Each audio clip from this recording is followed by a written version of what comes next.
Welcome to Convos on the Couch, where we get into the minds of some great leaders, both in the business sense and in the sporting sense. So welcome on board. Tom Reardon here today. Joining me on the couch, Steve Moore. Great to have you here, mate. Steve, obviously second most capped Wallaby ever, right behind George Reardon, which is an unbelievable achievement in itself. 129 tests for Australia, captained obviously the Aussie team to 24 tests.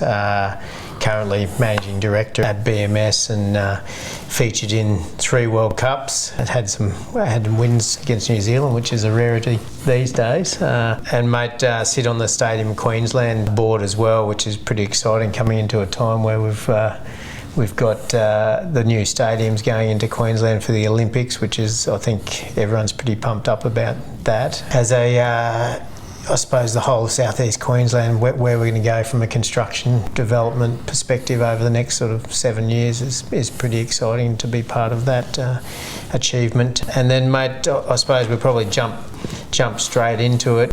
I think you're one of the most capped international players in history, which is a huge achievement. But from captaining the Wallabies, you've been in those sort of high pressure roles.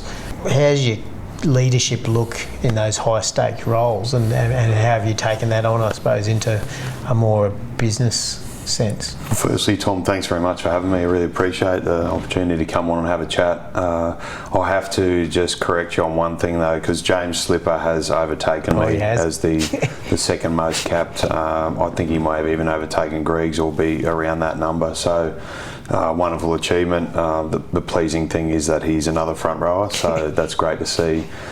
Someone in the front row is continuing to play at the highest level. He's having another great season, and you'd expect him to be involved in the Lions series coming up. But I appreciate the opportunity. In terms of your first question, I suppose leadership under pressure, got a lot of exposure to that in the sporting sense.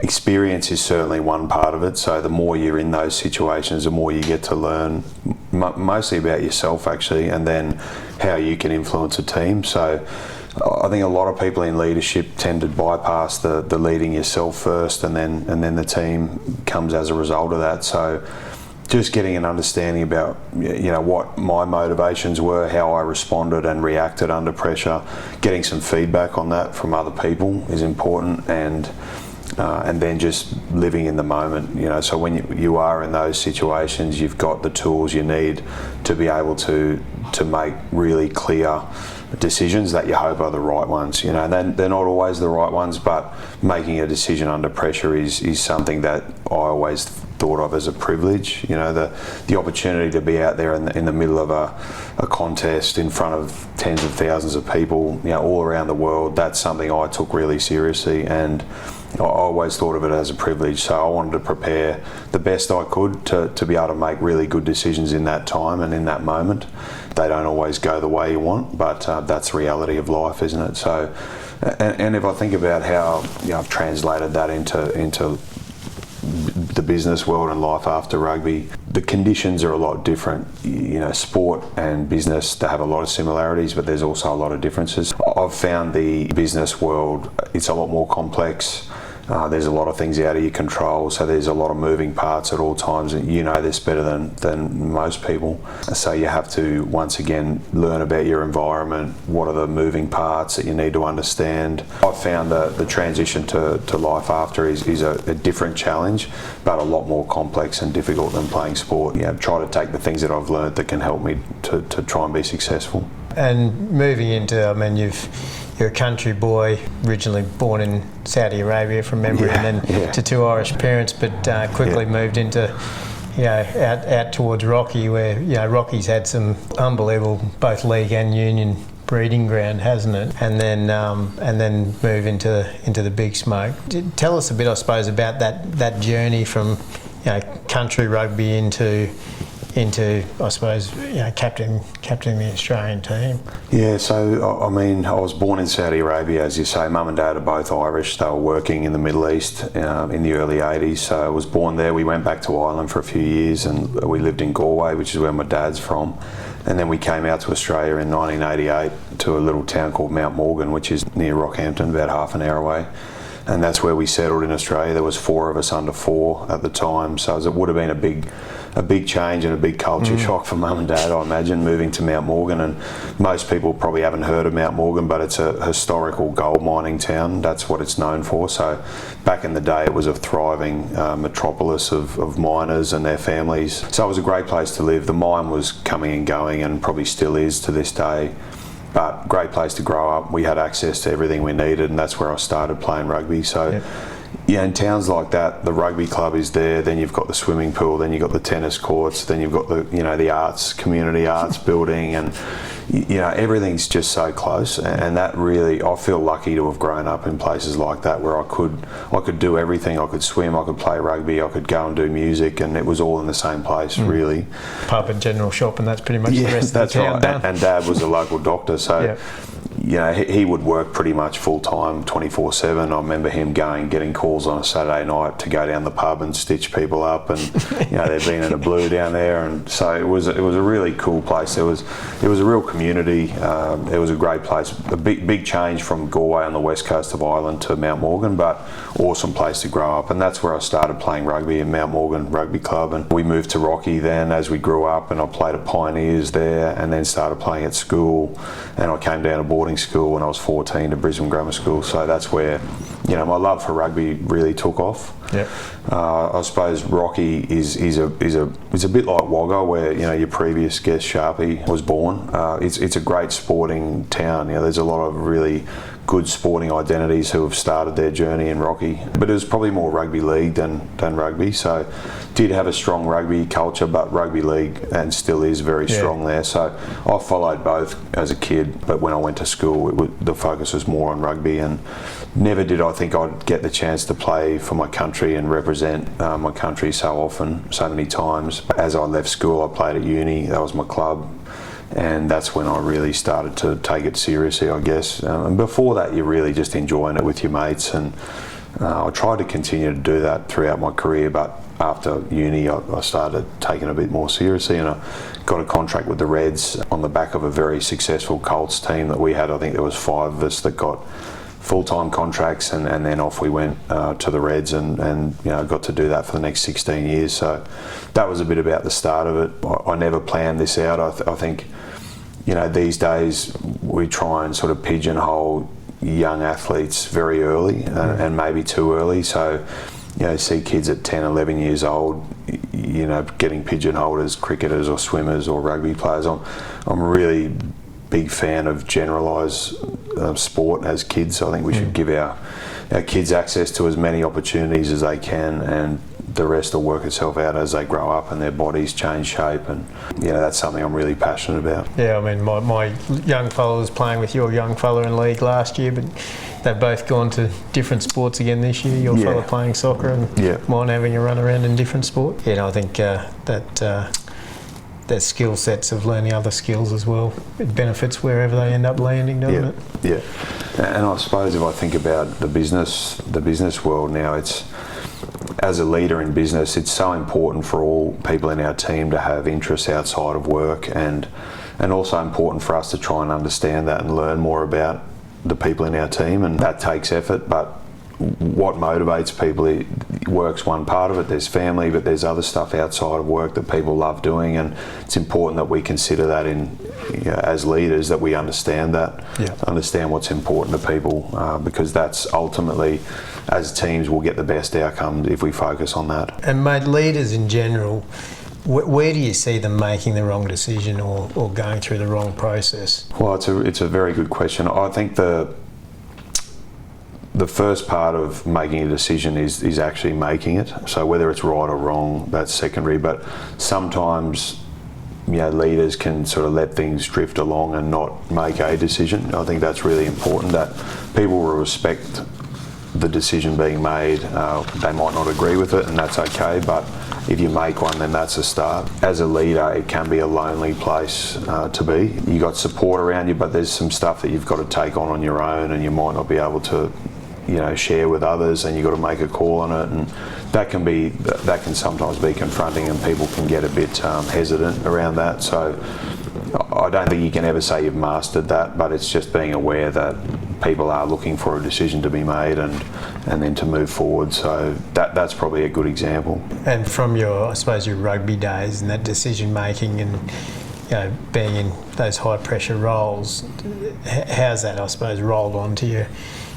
In the roles you've been in since? I guess I've always been interested in gut feel and going with your gut. I've read lots of stuff about it. Some people are a fan of it and some aren't, but I feel like that more often than not your gut feel is pretty accurate on something. So in the rugby sense, we didn't have the luxury of time within a game to be able to sort of consider all options. You need to have that done beforehand and have the decision ready to go really quickly. So that probably refined my thinking around that. And rightly or wrongly, I probably tend to go down that path more often than not, because that's what my background has led me to. I do think gut feel is something that's really interesting. There's some great literature and books being written about it, and that'll be something I think is really important. And mate, there's a lot of leadership myths out there that are probably BS. Is there anything that sticks out where you go, well, people are following this motto, but it's really off the wrong path? Often we are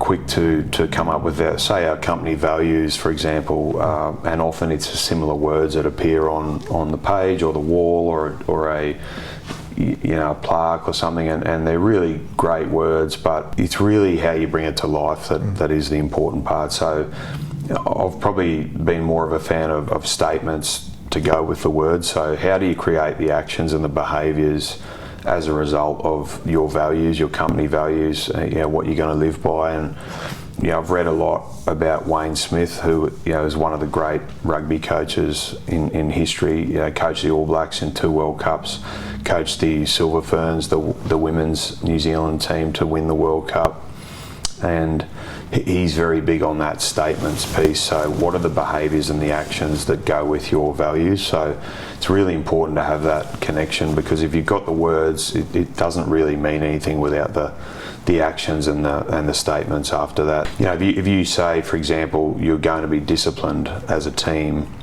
what does that mean? How can you observe it? How do you break it down? How do you break it down? What are some of the things that people can actually work on and that are observable, measurable, that you can actually see growth and improvement?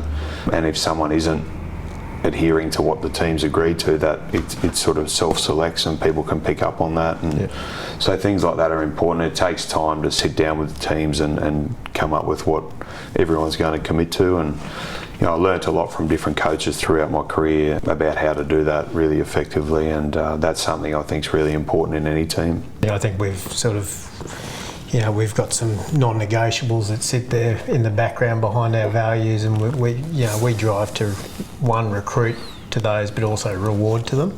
It's not always who's smashing the lights out on a P&L, but if they're doing the right activity and they're following those non-negotiables, then they're going to have a win eventually. And you don't want anyone creeping outside of those non-negotiables, because as soon as you do, the culture changes pretty quickly, which has an impact on your entire business in general. And mate, stepping out of professional sport, whole new arena, it's no small feat, and you've gone into a large role and have been in large roles the whole way through, but now MD with BMS, who actually got behind the Reds, which is great to see, and got in at the right time too. They're have had a pretty good run over the last couple of years, which has been brilliant. Talk us through that transition, because there's a lot of sporting players that can't make that transition or struggle with it. Well, I was very lucky before I retired to have a great mentor in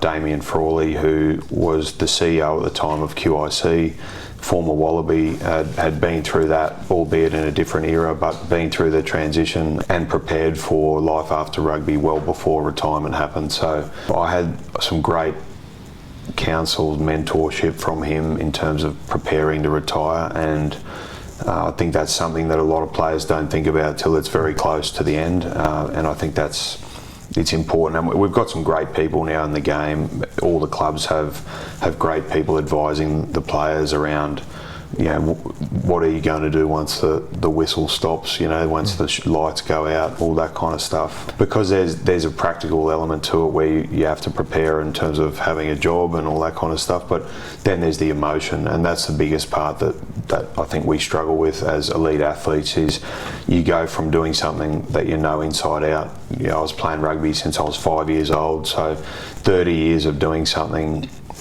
day in, day out, to then that being over, and it's never going to happen again. So that took me a little while to adjust to. So the first year was easier than the second year. In my first year of retirement, 2018, it was a bit of a novelty because my body was recovering.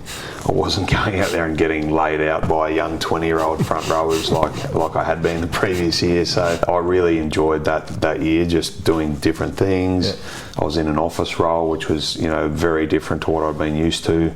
And then the second year, it hit me a little bit in terms of, well, that's it, I'm never doing that again. I was lucky in terms of having someone like Damien to give me an opportunity. At the time I was working for a big cattle company called NAPCO. Great company, great place to work, a terrific environment to start my corporate career, I suppose. And from then it's up to you, or it's up to the individual to make the most of it and take the opportunities that are presented, and it doesn't always pan out the way you think. And if I think about, I've already had a bunch of different careers within a career, and that's what happens these days. You've got to follow where the opportunity is and where you think you can add value and be part of a great team. And I'm very grateful now that I've got that at BMS. Great people to work with, both in the UK and domestically here in Australia. Really enjoy the day-to-day with our team and helping grow our business here. So that's been a different challenge, but an awesome one as well. Just to go back to your previous point, I got a call out of the blue from Mick Heenan one day. It was a Sunday night. Uni had played the day before, or even maybe that day, and they'd had a few injuries in the front row. I think Josh Nasser might have got injured, and one of the other hookers. And he asked me, would I be up for pulling the boots on? And I thought he was joking, seriously. I'd been retired for 3 years, which is a decent amount of time. And I said no straight away. And then I spoke to my wife. She just said, I can't believe we're going back to watch you play rugby down at uni. But I rang Mick and I said, I'll come down to training. I'll see how I feel. Maybe we were playing Brothers that weekend at Brothers, so the filth, yeah. And I copped a lot of heat from whatever they call the crowd up the end there, the butcher shop or something. And I ended up playing 12 games then, so I couldn't say no to Mick. He was pretty stuck, and we had a great year and we won the premiership. Unbelievable. So it was quite incredible how it panned out. And obviously you never get tired of those kind of feelings, even though. So I was 37, I think, at the time, 38, and the two props were 20. So I'm nearly 20 years older than these lads, and it was a little bit weird in that sense, but it was awesome fun and winning the comp. Winning the premiership, unbelievable. Premiership, way to go out. Yeah. Great, premiership for uni, and just awesome feeling whenever you get to do that. That was pretty cool, and as I said before, it just came out of nowhere. I never expected to be doing that, but. I think in life after rugby, you have to be prepared for twists and turns in the journey. I mean, I'm sure you've seen many of those in your career, in the things that you've achieved and done. But you've got to be ready for the unknowns, and that's part of life. Got to have that agility to be able to move quickly. Yeah, that's right. Things change and things present themselves, and opportunities turn up that you weren't expecting, and you've got to be prepared to take them. Do you look back and go, as a young fella, geez, I should have done something different here, or geez, I wish I knew? Well, we all say I wish we knew that, and there's plenty of stories along our trail where we go, gee, if I'd only known that 10 years ago. But is there something there that you go, right, well, as a young fellow, if I'd done this way, it would have turned out differently? I've never been someone to look back too much. I've always tried to look forward, and probably talks to my faith a little bit, I suppose. Everything happens for a reason, so I feel like whether good or bad, there's a reason behind everything, and it's just how you adjust and adapt to it to then try and map out the way forward. I think that's that's something that I think is important. We try not to take too long, even now at work, to dwell on things. Yes, we'll review stuff and get learnings, but we're always trying to look forward and be optimistic about what we do, and that whole concept of optimism, whether it's in sport or in business, is so important to success. I think, thinking things will go well and being positive about it is a powerful tool. That if you think something will go well and you really feel optimistic about it, there's a good chance it'll head that direction. And I'll pick that up. I know we're doing a podcast now, but I listen to a lot of them. And you pick up little bits from everything you listen to and read. And that whole concept lately, I've been thinking a lot about that optimism thing and thinking about positive outcomes, and it's a really interesting space to get to know. And especially when you're in a work or team environment, if the person at the head's not going to be positive, then all it's going to do is ripple down the line, isn't it? It is, totally. And if I think about an example in my footy career, I had a lot of flights back from Auckland, having been beaten at Eden Park. So I remember sitting next to people on the plane and they're reading the paper and it's got Wallabies flogged by All Blacks on the front, and I'm sitting there, and they were tough games. We never cracked that Eden Park hoodoo, and it's obviously a very significant record that they've got there. You always have to take time to be disappointed and to hurt. So we tried to make sure that the players really, because if it doesn't hurt, it doesn't mean enough. So you want to really hurt, but then Sunday night into Monday, particularly as a leader, you have to change your body language, be positive, think about the next game, the next training session, try and be better. So, and I think that has some resonance in business as well. So not everything goes in a straight line up, things go well and things don't, and yes, it's important to be disappointed, but as a leader, you've got to show that really positive, go forward body language, and I think that's crucial, because that rubs off. Most of what you do is more powerful than what you say. So things like body language in meetings and little habits around the office, they're really impactful on the team around us. So how you carry yourself, how you present, all that kind of stuff as a leader is critical to building a team and getting connection amongst your teammates. Yeah, and mate, staying on the topic of New Zealand, run us through that. That victory and victories against New Zealand, the losses. It's been an unbelievable force, the New Zealand team over the years. But to take a win, take what you can get. We didn't have enough wins over New Zealand. That's sort of my lasting memory. The ledger was more in their favour, but when I reflect on that time in my life, I think that team that we played for most of that period was probably one of the best teams of all time. So you think about some of the players there and the way they'll be remembered. You talk about Dan Carter, Richie McCaw as a start, but then the rest of them, the Whitelocks, Retallick, Tony Woodcock, Kevin Mialamu, Jerome Kino, Aaron Smith, Conrad Smith, Marnonu. If I go through the team, you struggle to think of a better player in some of those positions in history for any country. So they were a wonderful team. They were very consistent. When I talked about Wayne Smith earlier, I'm trying to learn about now why they were so successful, and some of the tools that maybe it's important to learn from peers as well as from yourself and experiences. So any time we beat New Zealand was very special, because you had to play really well and you really earned it if you got a victory. So my most memorable wins are beating the All Blacks, and I remember 2007 we beat them at the MCG, where the Lions are playing the Wallabies this year.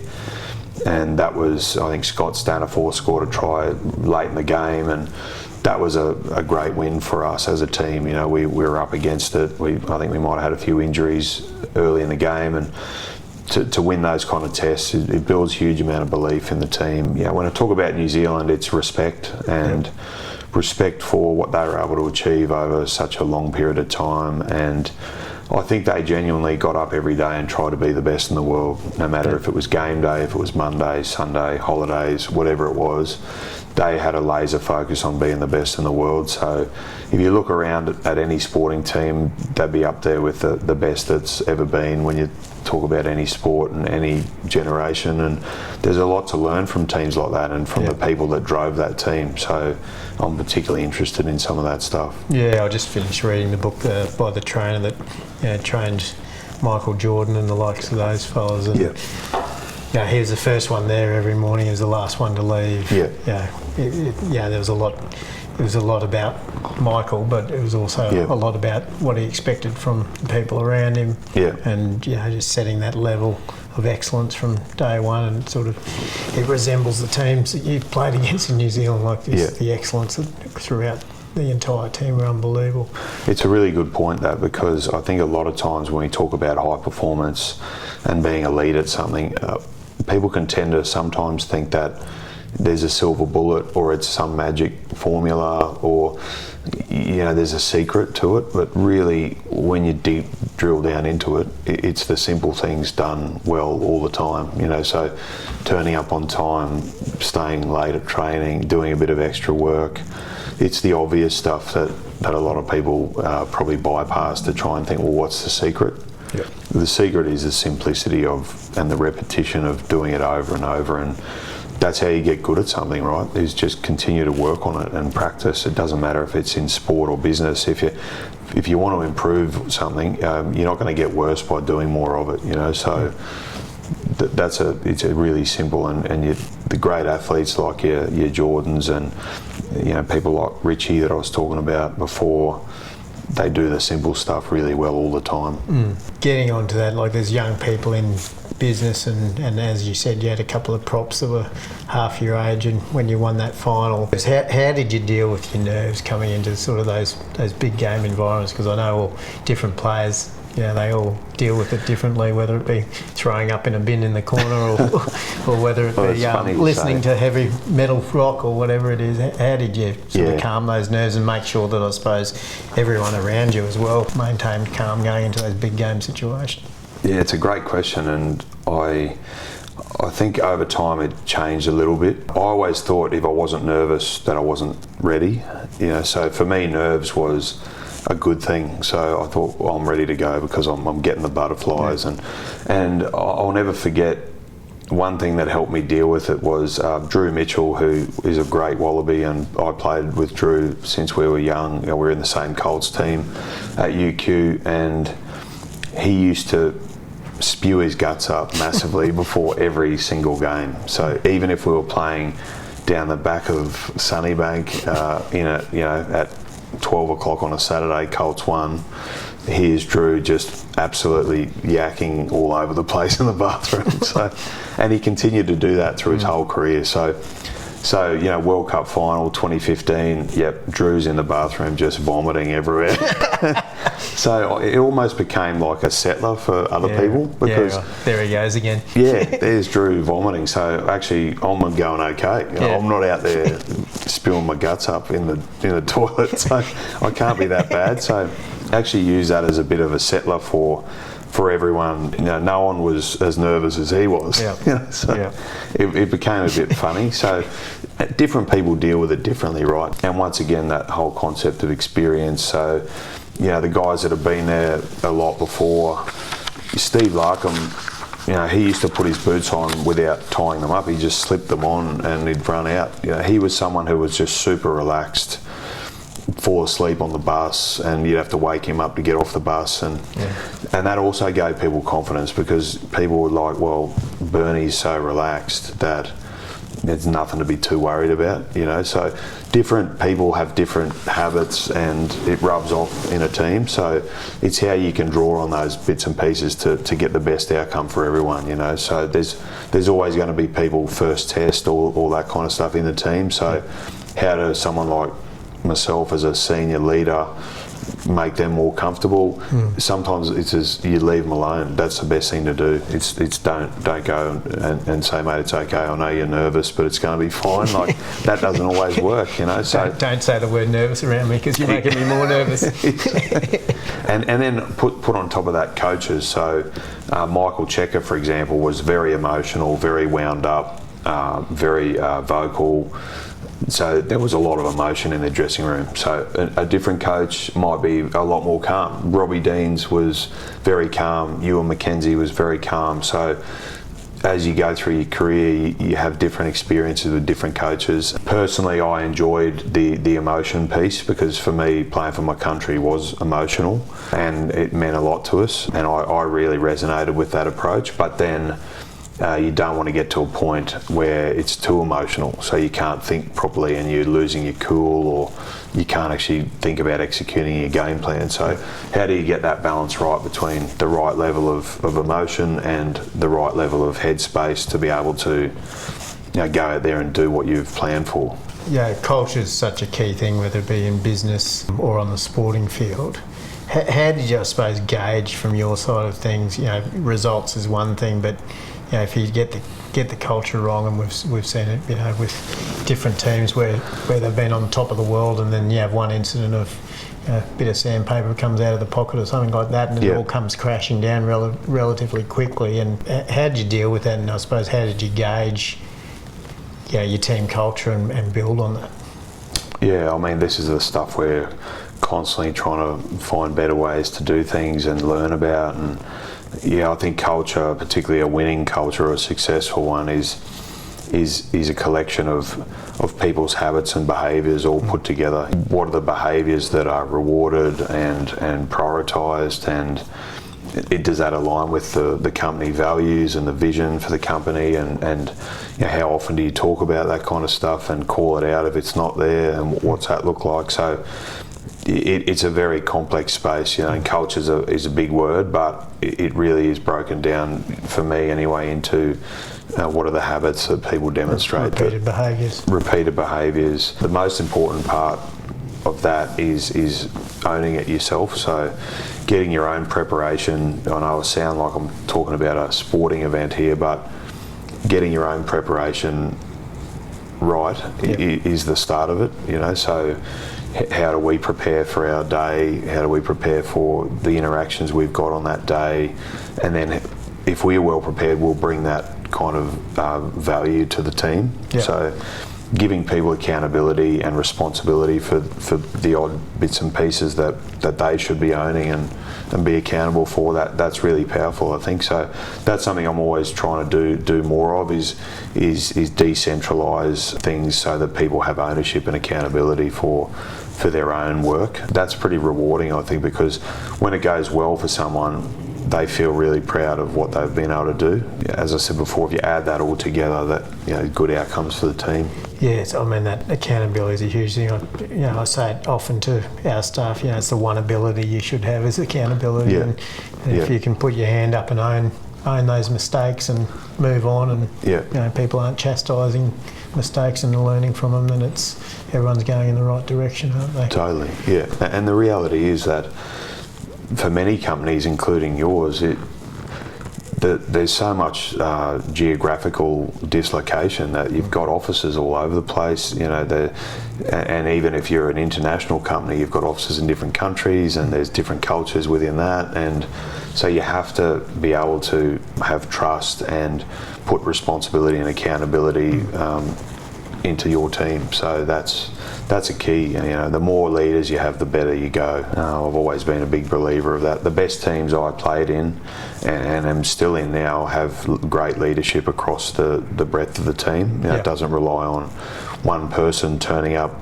and doing really well for the team to go well. But that's a good place to be if you can get to that. Yeah, and I think without that decentralised decision making, you're just not going to grow, are you? No, your business isn't going to grow. You're not going to grow personally, and your teams aren't going to grow if you don't have that trust level with them to be able to make the right decisions in the first place. Everyone's going to make a lot of mistakes on the way, but as long as they learn from the mistakes, it doesn't really matter, does it? Fear of failure. It's the biggest killer of innovation and new ideas and all that kind of stuff. So making sure you have a culture of people are allowed to try new things, have new ideas, try something a little bit differently, without fear of it, coming crashing down if it doesn't go well. That's a really important thing in any team. I think you want your team to feel like they can make decisions and try something without, even if it doesn't go well, then we've learned from it, like you said, learn from it and move on. That's important in any team, I think. And have you been in struggling teams where you've gone, well, we need to fix something dramatically to turn this around before, or because of the quality of the teams that you've been in, it's really been, everyone knows what their goal is, what they need to do, and it's just getting everyone on the right channel, I suppose. When you're in the top 2 or 3 teams in the world, it doesn't have to take a crisis for you to have those conversations about how you do things. So you might lose 3 tests in a row, and if you're aspirational about being the best in the world, you can't drop more than 1 or 2 games a year. That leads to those conversations about, why are we here? What's our identity? We need a bit of a reset here. Some of those kind of big conversations. We didn't wait long to sort of have a few of those. There was times when you do have to sit down and just do a complete reset and just redefine everything you're doing, and then there's other times where you might play really well and lose, and you review the game and you think, look, we did most things right, so most of the changes are quite small. So you're tweaking things through the week, or you may be having a freshen up on a day where you might have had a heavier workload, or you might be doing the opposite, so doing more training, and so that's a tweaking. But there is times when you do need to say, well, let's have a reset. And mate, you previously mentioned the humility takes to recognise when you've got those large skill gaps or small skill gaps, and making sure you embrace that. How have you learned from, I suppose, those vulnerabilities over the years as they've come along? Probably the biggest thing when I retired from rugby was, going from really understanding and knowing something inside out to everything being foreign. In terms of, I went into the cattle industry. I didn't, apart from a few of my uncles being dairy farmers in Ireland, I didn't have a background particularly in large-scale pastoral businesses. I just had to listen a lot, and ask a lot of questions, and I didn't pretend to know anything I didn't know, and I probably got better at that in my first year, because sometimes you feel like you need to sound like you know what you're doing, and the opposite is actually true, I think, is listening, asking questions, and learning as quickly as you can.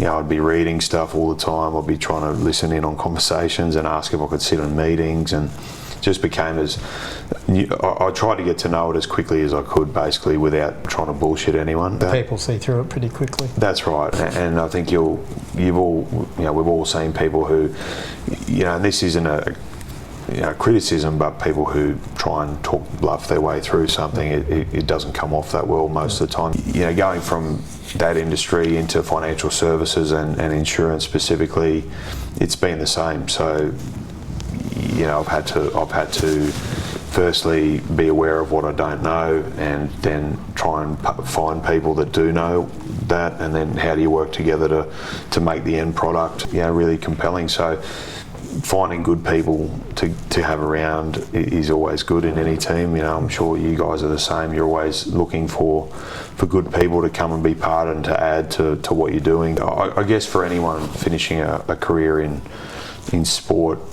you're always then going to go on and do something that you've never done before, and that can be pretty confronting.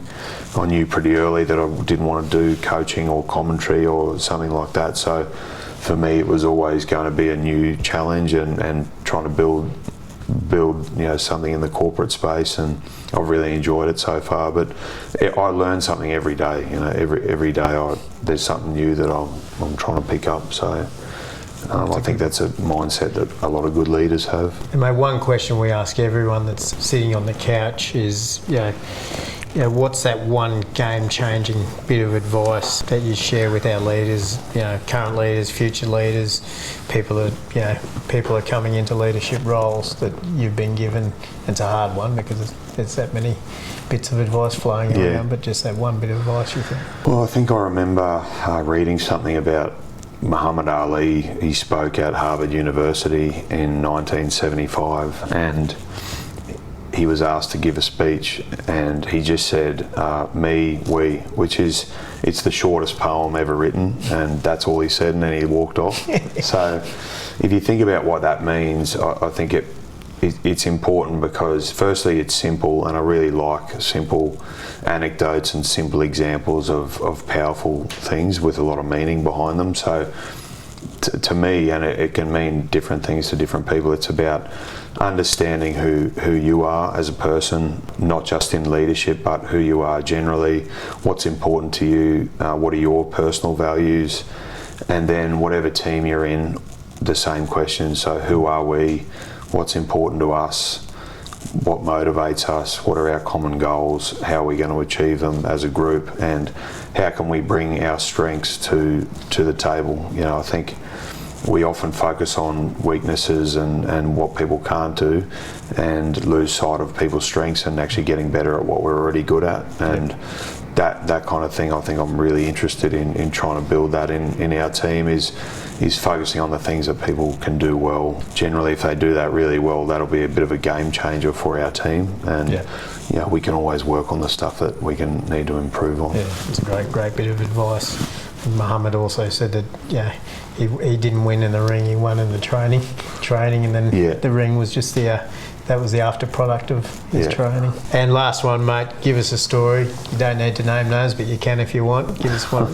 Give us a one-off story of, you know, it could be a rugby tour incident, it could be something that happened at work, but give us a cracker. Well, my first tour to South Africa with the Wallabies, I was very young, never been to South Africa before. And married to a South African. Yeah, that was a few years after that, but this is 2005, so very early in my career. We actually got to meet Nelson Mandela before the game at Ellis Park. We played the Springboks, and I think I played about 2 minutes off the bench at the end. So thankfully the ball didn't go out, so I didn't have to throw any line outs, because talk about nerves before, I was just so nervous in that game. There's 65,000 people at Ellis Park, and crazy atmosphere. I'll never forget Bill Young, sorry I wasn't going to name him, but we were staying just outside Cape Town, and we went out for team dinner and we had a few drinks after. This is obviously 20 years ago, a bit of a different era, and Youngies decided to bring a flamingo into the lobby of the hotel from the pond out the front of the hotel.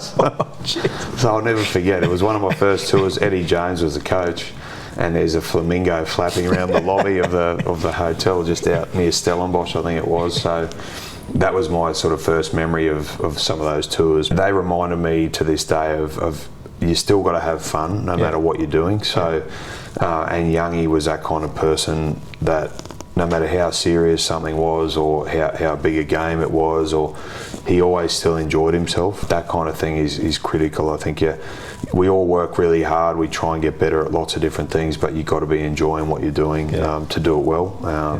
And that's a bit of a story. It's not too rude or anything like that. So I just always remember that moment with the flamingo in the lobby. First memory on the tour. Well, my first test was in Sydney against Samoa. We won 72-0, so it was a good win. And afterwards we went to Bill's pub, Wiseman's Ferry in Sydney, and he took me out with Jeremy Paul, and next thing I woke up in the lobby at the Crown Plaza in Parramatta. Eddie Jones woke me up. I'd somehow found my way up to my room, packed my bags and everything, and put them down on the couch, and here I was lying down on the couch, and Eddie woke me up, and I thought, oh geez, that's going to be it for me. I'm not going to get another game. He goes, oh, did you have a good night? And great, the boys took you out, and have a good flight, and see you next week. And so it was a bit weird, but that was a different era. But Eddie got that part of it too. He really enjoyed the boys having a good time, as long as they fronted up. Celebrating your wins. Front up the next day and go again. Which is critical in business and sport, to celebrate your wins, isn't it? Totally, absolutely critical. Really appreciate you taking the time and jumping on the couch with us. There's been some brilliant insights there for people. Congratulations on not what only that you've achieved on the sporting arena, which is quite phenomenal, but also what you've been able to achieve once transitioning into the business world. So really appreciate it, mate. Thanks, Tom. I appreciate you having me, mate.